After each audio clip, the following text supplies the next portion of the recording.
Bismillahirrahmanirrahim. Assalamualaikum warahmatullahi wabarakatuh. Perkenalkan, nama saya Siti Sadiah dengan NPM 24066124001 dari kelas PGSD 2C. Di sini saya akan menyampaikan mengenai konsep dasar perkembangan. Baik, kita langsung saja ke pembahasan yang pertama, yaitu mengenai pengertian perkembangan. Perkembangan adalah proses perubahan progresif dan berkesinambungan dalam diri individu, mulai dari lahir hingga mati, yang mencakup perubahan kualitatif dan kuantitatif pada berbagai aspek, seperti fisik, kognitif, emosi, dan sosial. Perkembangan juga dapat diartikan sebagai proses menuju kedewasaan yang ditandai dengan kematangan fungsi-fungsi organ tubuh dan kemampuan individu.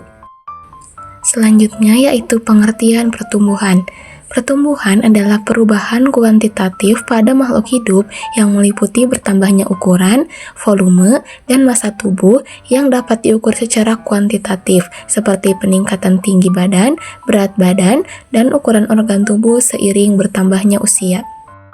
Nah, untuk pembahasan selanjutnya yaitu mengenai perbedaan pertumbuhan dan perkembangan. Untuk pertumbuhan, definisinya yaitu bertambahnya ukuran atau volume sel, organ, atau organisme secara keseluruhan. Sifatnya yaitu kuantitatif atau dapat diukur dengan angka, seperti tinggi badan, berat badan, dan lain-lain. Contohnya yaitu pertambahan tinggi badan pada manusia.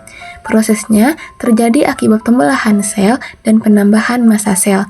Bersifat umumnya irreversibel atau tidak dapat kembali ke bentuk semula.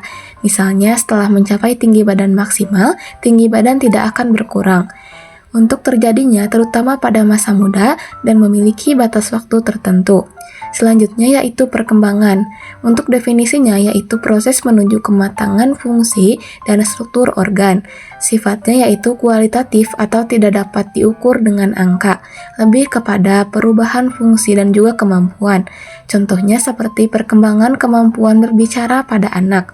Prosesnya melibatkan diferensiasi sel, pematangan organ, dan perubahan fungsi sel.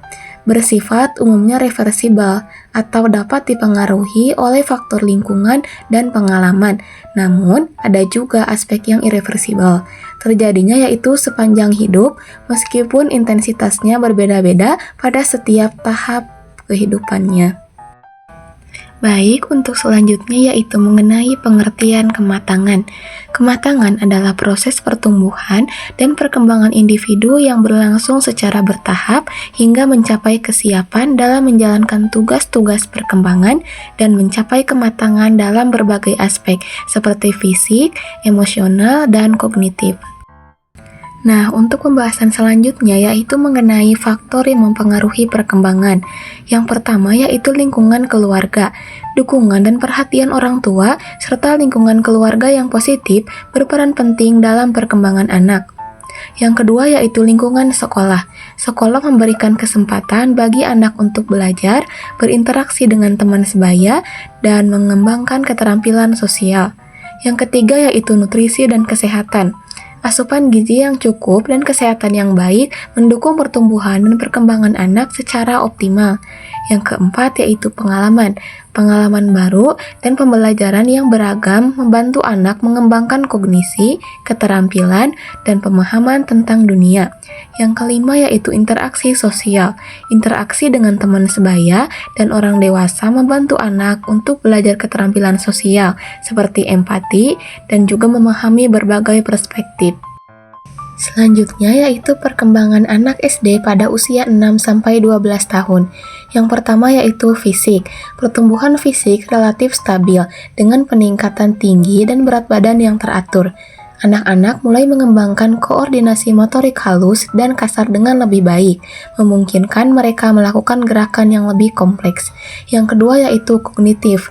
Anak-anak memasuki tahap operasional konkret menurut Piaget, di mana mereka mulai mampu berpikir logis dengan benda-benda konkret. Mereka belajar mengklasifikasikan, mengurutkan, dan memahami konsep konservasi atau perubahan kuantitas. Yang ketiga yaitu bahasa.